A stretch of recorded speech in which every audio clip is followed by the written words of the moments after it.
إن الحمد لله نحمده ونستعينه ونستغفره ونعوذ بالله من شرور أنفسنا وسيئات أعمالنا من يهده الله فلا مضل له ومن يضلله فلا هادي له وأشهد أن لا إله إلا الله وحده لا شريك له وأشهد أن محمدا عبده ورسوله اللهم صل على محمد وعلى آل محمد كما صليت على إبراهيم وعلى آل إبراهيم إنك حميد مجيد اللهم بارك على محمد وعلى آل محمد كما باركت على إبراهيم وعلى آل إبراهيم إنك حميد مجيد أما بعد فإن خير الحديث كتاب الله وخير الهدي هدي محمد صلى الله عليه وسلم وشر الأمور محدثاتها وكل محدثة بدعة وكل بدعة ضلالة وكل ضلالة في النار رب اشرح لي صدري ويسر لي أمري واحلل عقدة من لساني يفقهوا قولي رب زدني علما رب زدني علما رب زدنا علما أعوذ بالله من الشيطان الرجيم بسم الله الرحمن الرحيم فمن زحزح عن النار وأدخل الجنة فقد فاز وما الحياة الدنيا إلا متاع الغرور صدق الله مولانا العظيم وصدق رسوله النبي الكريم ونحن على ذلك من الشاهدين والشاكرين والحمد لله رب العالمين الحمد والصلاة تعریف تمجید تقدیس اللہ رب العزت کے لیے جو کائنات کا پالنے والا ہے خالق ہے مالک ہے رازق ہے داتا ہے گنج بخش ہے لجپال ہے غریب نواز ہے غوث اعظم ہے علی کل شیء قدیر ہے درود و سلام آقا دو جہاں امام الانبیاء خطیب الانبیاء امام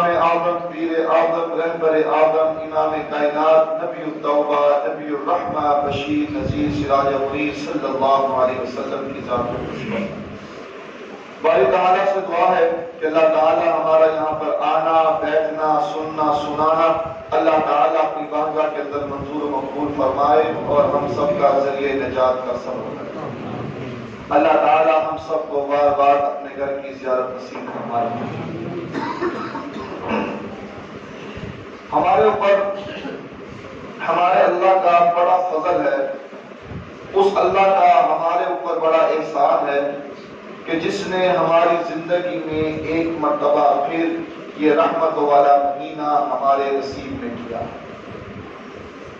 ہمارے اللہ کا ہمارے اوپر بڑا ہی فضل ہے کہ اس نے ہمیں صحت بھی عطا کی اور رمضان کی رحمتوں کو پانے کے لیے ہمیں ہمت بھی دی طاقت بھی دی اور توفیق بھی دی یہ ہمارے اللہ کا فضل ہے کچھ ایسے بھی تھے جو رمضان سے ایک دن پہلے 2 دن پہلے اس دنیا سے چلے گئے ایسے بھی احباب اس دنیا میں ہوں کچھ ایسے بھی ہیں کہ جنہوں نے رمضان کے مہینے کو پایا ہے ان کی زندگیوں میں ایک مرتبہ پھر رمضان آیا ہے، لیکن وہ بیمار ہے، وہ محتاج ہے، وہ صحت مند نہیں ہے۔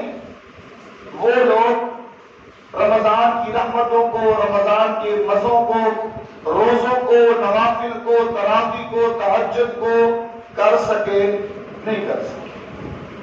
چوتھے نمبر پر ایسے افراد بھی ہیں کہ جن کی زندگی میں رمضان آیا، صحت مند بھی ہیں، تندرست بھی ہیں، ٹھیک بھی ہیں، اور روزہ بھی رکھتے ہیں، نوافل بھی پڑھتے ہیں، تہجد بھی پڑھتے ہیں، صدقہ و خیرات بھی کرتے ہیں، دعائیں بھی کرتے ہیں، لیکن میرے اللہ ان کی کسی عبادت کو قبول نہیں کرتے۔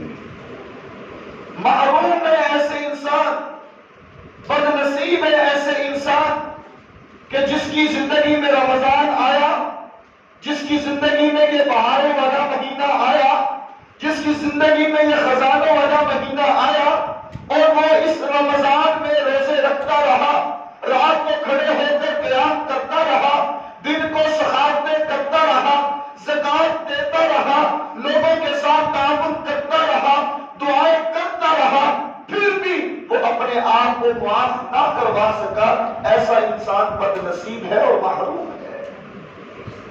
اب ہم نے دیکھنا ہے ہمارا شمار کن لوگوں میں ہے۔ ہم نے اپنا جائزہ لینا ہے کہ ہم کس کیٹیگری میں آ رہے ہیں۔ کیا ہماری عبادات، کیا ہمارے روزے، ہماری سخاوتیں، ہماری دعائیں اللہ کے ہاں قبول ہو رہی ہیں کہ نہیں؟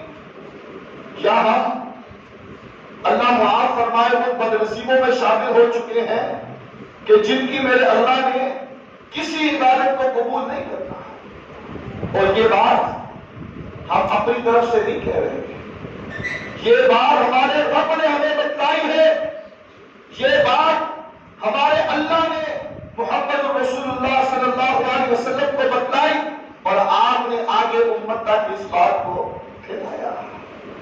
یہ بات اپنی طرف سے پہلی چیز کیا ہے؟ دیکھنا ہے۔ اگر شرک ہے، اگر مشرک ہے، اگر غیر اللہ کی عبادت کرنے والا ہے، سن لے، اللہ کو اس کے روزوں کی پرواہ، اللہ کو اس کی نمازوں کی پرواہ، اللہ کو اس کی سخاوتوں کی پرواہ نہیں ہے۔ 7واں پارہ سورۃ الانعام پڑھیے، جا کر دیکھیے میرے رب نے وہاں کیا فرمایا۔ 18 انبیاء کا ذکر کیا، میرے اللہ نے 18 انبیاء کا ذکر کیا، زکریا، یحییٰ، عیسیٰ، الیاس، داؤد، یعقوب، یوسف، یونس، ایوب، یحییٰ، عیسیٰ۔ 18 انبیاء کا ذکر کرنے کے بعد میرے اللہ نے کیا فرمایا؟ اٹھائیے قرآن کو پڑھیے، ہم کس کیٹیگری میں آ رہے ہیں، ہم نے اپنا خود محاسبہ کرنا ہے۔ 18 انبیاء کا ذکر کیا، اس کے بعد کیا فرمایا؟ وَلَوْ أَشْرَكُوا لَحَبِطَ عَنْهُمْ مَا كَانُوا يَعْمَلُونَ۔ اے نبیوں سن لو، اگر تم بھی شرک کرو گے، انبیاء کیا شرک کرنے آئے تھے؟ وہ تو شرک کو روکنے کے لیے آئے تھے، شرک کو مٹانے کے لیے آئے تھے، ایک اللہ کی طرف بلانے کے لیے آئے تھے، ایک اللہ کی طرف دعوت دینے کے لیے آئے تھے، کہنے آئے تھے لوگوں سن لو، دینے والا اللہ ہے، خالق اللہ ہے، مالک اللہ ہے، رازق اللہ ہے، داتا اللہ ہے، رزق بخش اللہ ہے، رزقباز اللہ ہے، غریب نواز اللہ ہے، سب کچھ اللہ ہے، لیکن میرے اللہ نے یہاں پر مثال بیان کر کے فرمایا ہے وَلَوْ أَشْرَكُوا لَحَبِطَ عَنْهُمْ مَا كَانُوا يَعْمَلُونَ۔ اے 18 انبیاء سن لو، اگر تم بھی شرک کرو گے تو میں اللہ تمہارے سارے عملوں کو ضائع کر دوں گا، سارے عملوں کو برباد کر دوں گا۔ ہماری اور آپ کی اوقات کیا ہے؟ ہم کس کیٹیگری میں آ رہے ہیں؟ سارا دن بھوکے رہنا یہ کامیابی نہیں ہے، راتوں کو تہجد قیام کرنا یہ صرف کامیابی نہیں ہے۔ وَلَوْ أَشْرَكُوا لَحَبِطَ عَنْهُمْ مَا كَانُوا يَعْمَلُونَ۔ کس سے مخاطب ہے میرا رب؟ 18 انبیاء سے، 18 انبیاء کے مخاطب کر کے کہہ رہے ہیں کے پاکستان کے اندر شرک عام ہے، شرک عام ہے، غیر اللہ کی عبادت کی جا رہی ہے۔ کلمہ گو مسلمان کلمے کا نام بھی لیتا ہے، کلمے کا اقرار بھی کرتا ہے، کلمے کو پڑھتا بھی ہے، پھر بھی وہ غیر اللہ کی عبادت کرتا ہے، غیر اللہ سے مانگتا ہے۔ اس کو سوچنا چاہیے کہ اللہ کو ایسے انسان کی عبادت کی کوئی پرواہ نہیں ہے۔ 24واں پارہ اٹھائیے قرآن، جا کر دیکھیے میرے رب نے کیا فرمایا، لئن اشرکت لیحبطن عملک، کیا فرمایا میرے اللہ نے؟ قرآن کو اٹھائیے، محمد الرسول اللہ صلی اللہ علیہ وسلم پوری دنیا کائنات کے امام ہے، سردار ہے، نبیوں سے اعلیٰ ہے، افضل ہے، ارفع ہے، اولا ہے۔ میرے نبی چاند کی طرف اشارہ کریں تو چاند کیا ہوتے ہیں؟ 2 ٹکڑے ہوتے ہیں۔ میرا نبی آسمان کی طرف دیکھے تو اللہ قبلہ ہی تبدیل کر دے۔ قیامت والے دن میرے نبی کی سفارش سے ہی جنت کے دروازوں کو کھولا جائے گا۔ قیامت کے دن میرے نبی کی سفارش سے ہی لوگوں کو جنت میں داخل کیا جائے گا۔ اب میرے اللہ آپ صلی اللہ علیہ وسلم کو کیا کہہ رہے ہیں؟ میرے اللہ نے قرآن میں کیا کہا؟ لئن اشرکت لیحبطن عملک، 24واں پارہ میرے اللہ فرما رہے ہیں محمد صلی اللہ علیہ وسلم اگر آپ بھی شرک کریں گے تو ہم آپ کے سارے عملوں کو ضائع کر دیں گے، آپ کے عمل برباد ہو جائیں گے۔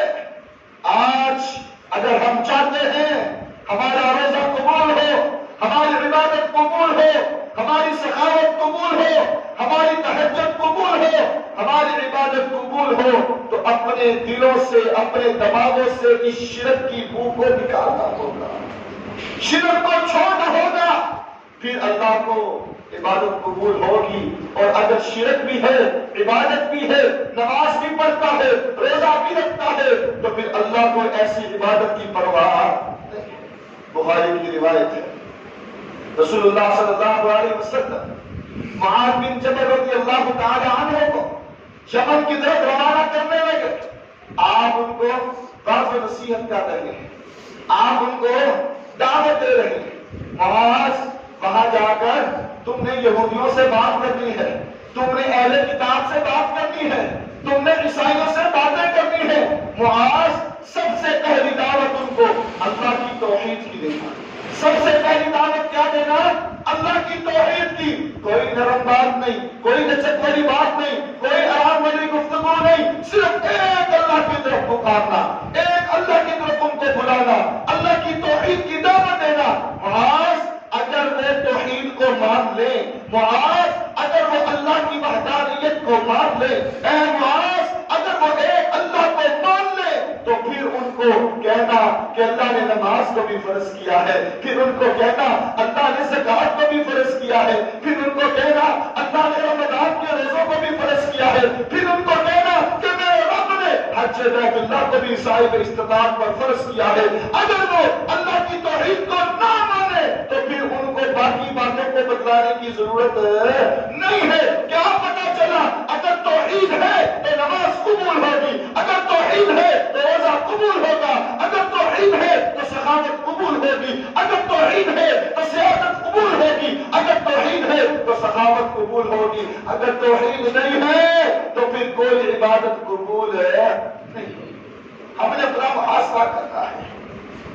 سارا دن بھوکے رہنا، سارا دن پانی کے قریب نہ جانا، سارا دن حلال چیزیں پڑی ہوئی ہیں ان کو نہ کھانا، تب قبول ہوگا جب تمہارے اندر توحید کی روشنی جل رہی ہوگی، تمہارے اندر توحید کی روشنی موجود ہوگی۔ آج کہا جاتا ہے کہ اس کو پکارنے کے لیے واسطے کی ضرورت ہوتی ہے، اس کو پکارنے کے لیے کسی سیڑھی کی ضرورت ہوتی ہے، اس کو پکارنے کے لیے کسی سہارے کی ضرورت ہوتی ہے۔ اللہ کی قسم یہ بات درست نہیں ہے، درست نہیں ہے۔ کیوں؟ دلیل کیا ہے؟ ہم نماز پڑھتے ہیں، ضرور پڑھتے ہیں، کوئی مسلک کا انسان کیوں نہ ہو، اہل حدیث، بریلوی، دیوبندی، کوئی مسلک کا کیوں نہ ہو، ہم سب نماز پڑھتے ہیں۔ نماز میں ہم کہتے ہیں سمیع اللہ لمن حمدہ، اس کا کیا معنی ہے؟ اس کا کیا مفہوم ہے؟ قرآن کو پڑھیے، نماز کو ترجمے کے ساتھ پڑھیے۔ سمع اللہ لمن حمدہ، جب ہم یہ الفاظ بولتے ہیں اس کا معنی کیا ہے؟ کہ اللہ نے ہمیں سن لیا ہے۔ سمع اللہ نے سن لیا ہے، لمن حمدہ، جو ہم اس کی حمد بیان کر رہے ہیں، جو ہم اس کی تعریف بیان کر رہے ہیں۔ نماز پڑھتے وقت ہم یہ تو نہیں کہتے کہ ہمیں کسی سہارے کی ضرورت ہے، ہم یہ تو نہیں کہتے کہ ہمیں کسی وسیلے کی ضرورت ہے، ہم یہ تو نہیں کہتے کہ ہمیں کسی سیڑھی کی ضرورت ہے۔ کیوں؟ کیونکہ نماز محمد رسول اللہ صلی اللہ علیہ وسلم نے ہمیں سکھلائی ہے، اور اس نماز میں کیا ہے؟ سمع اللہ لمن حمدہ، کہ اللہ نے سن لیا ہے جو ہم اس کی تعریف بیان کر رہے ہیں۔ جب نماز پڑھتے ہیں تو ہم اللہ سے کلام کرتے ہیں، اللہ ہمیں جواب بھی دیتا ہے، تو اللہ کو کسی سہارے کی ضرورت مانگو، ڈائریکٹ مانگو، کسی وسیلے کے بغیر مانگو، بغیر کسی واسطے کے مانگو۔ وہ ہمارا رب سننے والا ہے، پکارا کو سننے والا ہے، فریادوں کو سننے والا ہے، التجا کو سننے والا ہے، دعا کو قبول کرنے والا ہے۔ وہ ہمارے اکیلا اللہ ہے۔ اور اگر سارا دن روزہ رکھا، سارا دن بھوکے رہے، پیاسے رہے، راتوں کو اٹھ کر قیام کیا، اگر توحید والی بات نہیں ہے تو اللہ کو عبادت قبول نہیں ہے۔ خدا را اپنا عقیدہ مضبوط کیجیے، خدا را اپنے عقیدے کو مضبوط کیجیے، اس کے بغیر نجات نہیں ہے، بغیر توحید کے نجات ہے۔ رسول اللہ صلی اللہ علیہ وسلم کی حدیث، آپ نے فرمایا من شہد اللہ الہ الا اللہ وان محمد رسول اللہ حرم اللہ علیہ النار، کہ جو انسان اس بات کی گواہی دے کہ اللہ کے علاوہ کوئی معبود برحق نہیں ہے، اللہ کے علاوہ کوئی حاجت روا نہیں ہے، اللہ کے علاوہ کوئی مشکل کشا نہیں ہے، اللہ کے علاوہ کوئی بگڑیاں بنانے والا نہیں ہے، اور محمد صلی اللہ علیہ وسلم اللہ کے رسول ہیں، ایسے انسان پر اللہ جہنم کی آگ کو حرام کر دیتا ہے۔ آج ہم اپنے آپ کو جہنم سے آزاد کروانے کے لیے آئے ہیں۔ آج مسجد میں آنے کا مقصد یہ ہے، ہمارے اللہ ہمارے گناہوں کو معاف کر دے، اے ہمارے رب ہمیں جہنم سے دور کر دے، اے ہمارے رب ہمیں جہنم کی آگ سے بچا لے، یہ مقصد ہے۔ اور اس مقصد جو ہے یہ تقاضا کر رہا ہے کہ اپنے اندر توحید کو پیدا کیجیے، اپنے اندر توحید کی روشنی کو جلائیے۔ عمر بن خطاب رضی اللہ تعالیٰ عنہ سے مروی ہے، رسول اللہ صلی اللہ علیہ وسلم نے فرمایا کہ جو انسان صرف اس بات سے سچے دل سے یہ کلمہ پڑھ لے کہ اللہ کے علاوہ کوئی معبود نہیں، محمد صلی اللہ علیہ وسلم اللہ کے رسول ہیں، میرے اللہ ایسے انسان پر جہنم کی آگ کو حرام کر دے۔ ان اللہ حرم علی النار من قال لا الہ الا اللہ یبتغی بذلک وجہہ، اللہ ایسے انسان پر جہنم کی آگ کو حرام کر دیتا ہے جو صرف اللہ کو راضی کرنے کے لیے، اللہ کو راضی کرنے کے لیے، اللہ کو راضی کرنے کے لیے یہ کلمات کہتا ہے کہ اللہ کے علاوہ کوئی معبود برحق نہیں ہے۔ آج جب ناراض ہوتا ہے تو ہو جائے، بیوی ناراض ہوتی ہے تو ہو جائے، رشتہ دار چھوٹتے ہیں تو چھوٹ جائے، برادریاں چھوٹتی ہیں تو چھوٹ جائے، کاروبار جاتا ہے تو چلا جائے، خاندان جاتا ہے تو چلا جائے، جمع پونجی جاتی ہے تو چلی جائے، اللہ کی توحید کے ساتھ کوئی کمپرومائز ہو سکتا نہیں ہو سکتا۔ اللہ کی توحید کے آگے کچھ نہیں ہے۔ پوری دنیا کو، ساری کائنات کو، پوری انسانیت کو، ساری جمع پونجی کو، ساری پراپرٹی کو چھوڑا جا سکتا ہے، اللہ کی توحید کو چھوڑا جا سکتا نہیں چھوڑا۔ اس کے بغیر نجات نہیں ہے، اس کے بغیر روزہ قبول ہے نہیں ہے۔ جابر رضی اللہ تعالیٰ عنہ سے مروی ہے، اللہ کے نبی صلی اللہ علیہ وسلم کے پاس دو انسان آئے، آ کر کہنے لگے ہمیں دو واجب کرنے والی چیزیں بتلائیں۔ دو واجب کرنے والی چیزیں کون سی؟ آپ نے فرمایا من مات لا یشرک باللہ دخل الجنہ ومن مات یشرک باللہ دخل النار، کہ جو انسان اس حال میں مر گیا کہ وہ اللہ کے ساتھ شرک نہیں کرتا تھا، وہ جنت میں جائے گا. اور جو انسان اس حال میں مرا کہ وہ اللہ کے ساتھ شرک کرتا تھا وہ جہنم میں جائے گا. آج اپنا محاسبہ کرنا ہے. روزے بھی رکھ رہے ہیں, قیام بھی کر رہے ہیں, سخاوتیں بھی کر رہے ہیں. اگر ہمارے اندر ذرہ برابر توحید کے علاوہ شرک کی بو ہوئی تو ہم جنت میں جا سکیں گے. اگر بغیر توبہ کے مر گئے تو جنت میں جا سکیں گے. تو خدا را اپنے عقیدے کو مضبوط کیجیے, اپنے عقیدے کو مضبوط بنائیے. اللہ کی وحدانیت کے ساتھ کسی قسم کا کوئی کمپرومائز ہو سکتا نہیں ہے. پوری دنیا چھوٹتی ہے تو چھوٹ جائے, تو اللہ کی توحید کو چھوڑنا نہیں چھوٹتا. دوسرے نمبر پر, اگر ہمارا لقمہ, ہمارا مال حلال کا ہے تو ٹھیک ہے. اگر ہماری جائیداد, ہمارا مال حلال کا ہے تو ٹھیک ہے. اگر نہیں, ماتھے پر محراب کیوں نہ ہو, چہرے پر داڑھی کیوں نہ ہو, پہلی صف کا نمازی کیوں نہ ہو, تہجد گزار کیوں نہ ہو, امام کیوں نہ ہو, متقی کیوں نہ ہو, پرہیزگار کیوں نہ ہو, روزے دار کیوں نہ ہو, سخاوت کرنے والا کیوں نہ ہو, ریاضت کرنے والا کیوں نہ ہو, وہ سن لے اگر اس کے اندر حرام کا لقمہ جاتا ہے اللہ اس کی کسی عبادت کو قبول نہیں کرے گا. آج ہم نے یہ بھی دیکھنا ہے, مال آنے کی خواہش تو ہر انسان کرتا ہے, لیکن ہم نے یہ تجزیہ کرنا ہے, اس بات کا جائزہ لینا ہے کہ یہ جو آمدن آ رہی ہے, یہ جو مال آ رہا ہے, یہ حلال کا ہے کہ حرام کا ہے.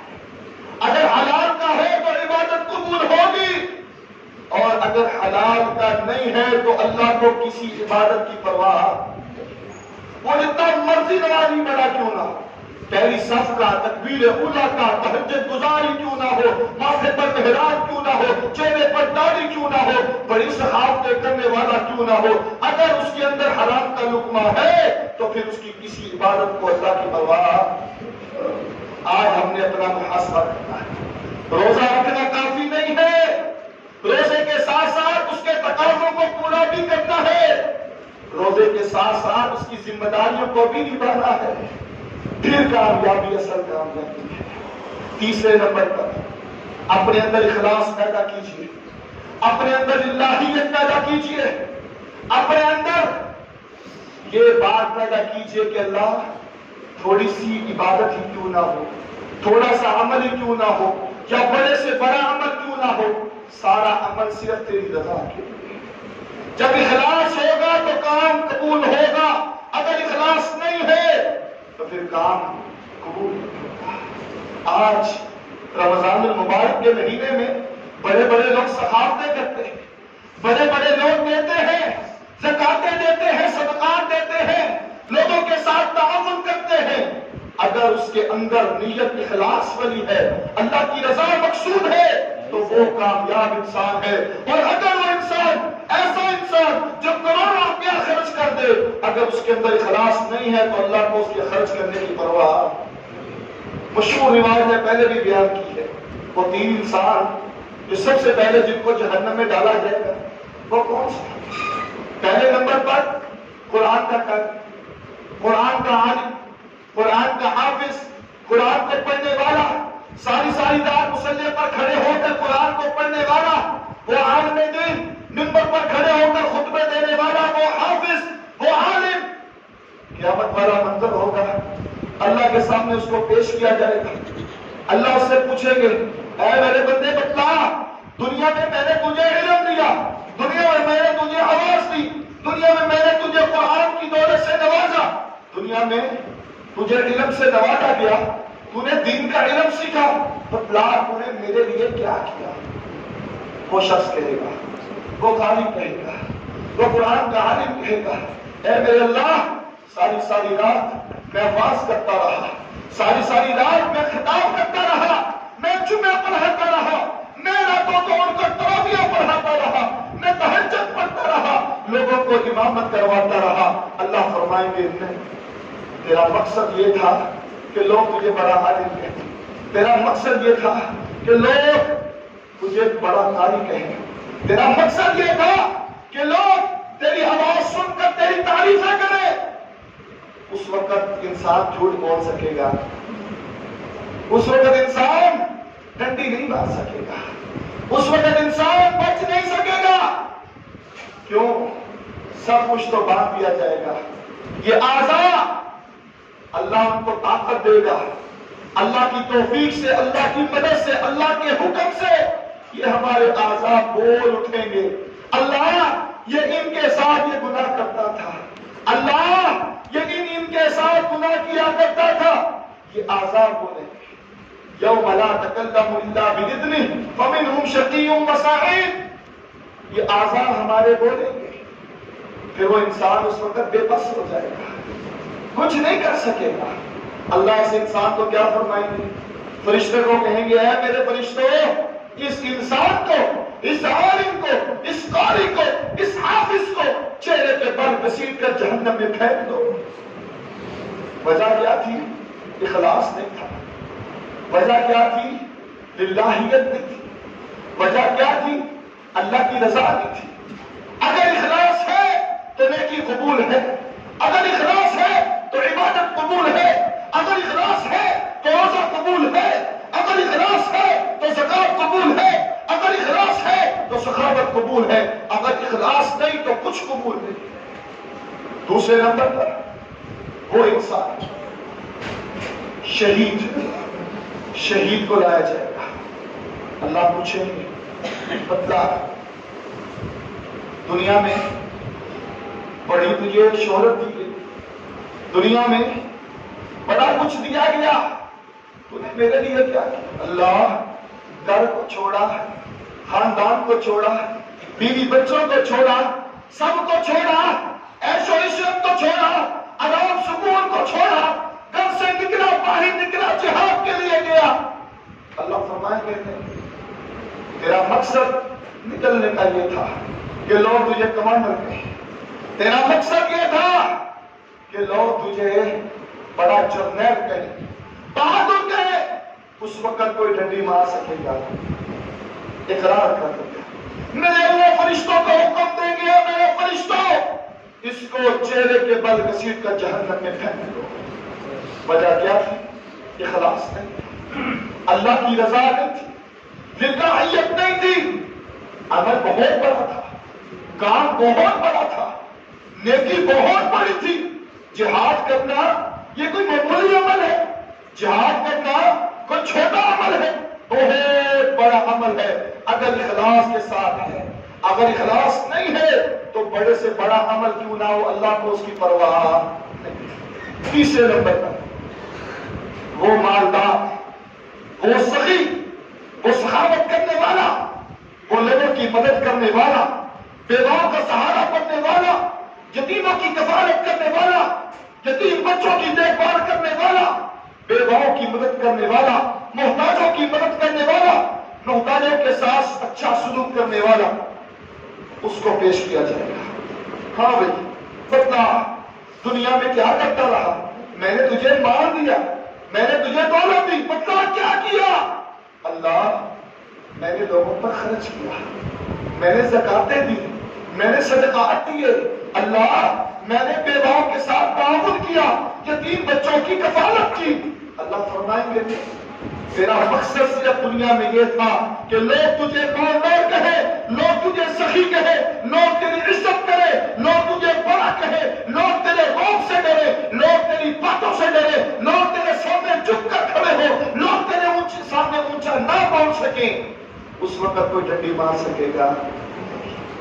اللہ فرشتوں کہیں گے میرے فرشتوں چہرے کے بل گھسیٹ کر جہنم میں داخل کر. اخلاص ہے سب کچھ ہے, اخلاص نہیں تو کچھ بھی نہیں. اخلاص ہے تو عبادت قبول ہے, اخلاص نہیں تو بڑی سی بڑی عبادت بھی اللہ کو قبول ہے. پہلے نمبر پر توحید, توحید ہے سب کچھ ہے, توحید نہیں تو کچھ بھی نہیں. دوسرے نمبر پر اخلاص, اللہ کی رضا, للہیت, اخلاص, اللہ کو راضی کرنا مقصود ہو تو یہ ساری عبادات اللہ ہم سے ضرور قبول کرے. تیسرے نمبر پر دعا کا اہتمام کریں، دعا کا اہتمام کریں۔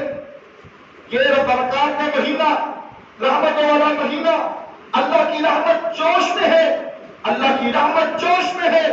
میرا اللہ پکار پکار کر کہہ رہا ہے مانگ لو، اے مانگنے والوں مجھ سے مانگو، میں تمہاری فریاد کو سن رہا ہوں، میں تمہیں ضرور دوں گا۔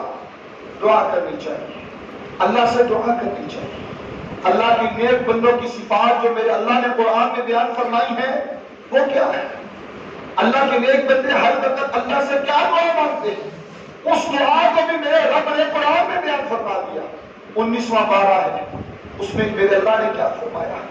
والذین یقولون ربنا اصرف عنا عذاب جہنم ان عذابها كان غراما انها ساءت مستقرا ومقاما۔ نیک بندوں کو بھی یہی پتا ہے اصل کامیابی یہی ہے، اور اس کامیابی کو حاصل کرنے کے لیے وہ نیک بندے ہر وقت اللہ سے دعا کرتے ہیں۔ اور کون سی دعا؟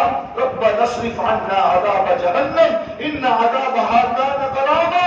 اے ہمارے پروردگار اللہ، اے ہمارے خالق اللہ، اے ہمارے مالک اللہ، ہم سے جہنم کے عذاب سے بچا لے، ہمارے سے جہنم کے عذاب کو دور کر دے، ہم سے جہنم کے عذاب کو دور کر دے۔ ان عذابها كان غراما، وہ جہنم کا عذاب جو ہے وہ چمٹ جانے والا ہے۔ نیک بندے اللہ سے دعائیں کرتے ہیں، اور وہ انس رضی اللہ تعالی عنہ والی روایت جو ہے وہ ہمیں اپنے ذہنوں میں بٹھانی چاہیے۔ آپ صلی اللہ علیہ وسلم نے فرمایا کہ جو انسان دن میں 3 مرتبہ یہ کلمات کہے، اللہ مجھے جنت دے دے، اللہ مجھے جنت دے دے، اللہ مجھے جنت دے دے، قالت الجنہ اللہم ادخلہ الجنہ۔ آپ صلی اللہ علیہ وسلم نے فرمایا کہ انسان نے 3 مرتبہ یہ کلمات کہے تو جنت اللہ سے سوال کرتی ہے کہ اے میرے پروردگار اس بندے کو جنت داخل کر دے، اس بندے کو جنت عطا کر دے، اے میرے اللہ اس کو میرے اندر داخل کر دے۔ یہ تو اس سے جنت کا سوال کر رہا ہے۔ اور آپ صلی اللہ علیہ وسلم کی وہ حدیث، اسی حدیث کا اگلا حصہ ہے جب انسان 3 مرتبہ یہ کلمات کہے، اللہ مجھے جہنم سے دور کر دے، اللہ مجھے جہنم سے دور کر دے، اللہ مجھے جہنم سے دور کر دے، قالت النار اللہم اجرنا من النار۔ جہنم کیا کہتی ہے؟ اللہ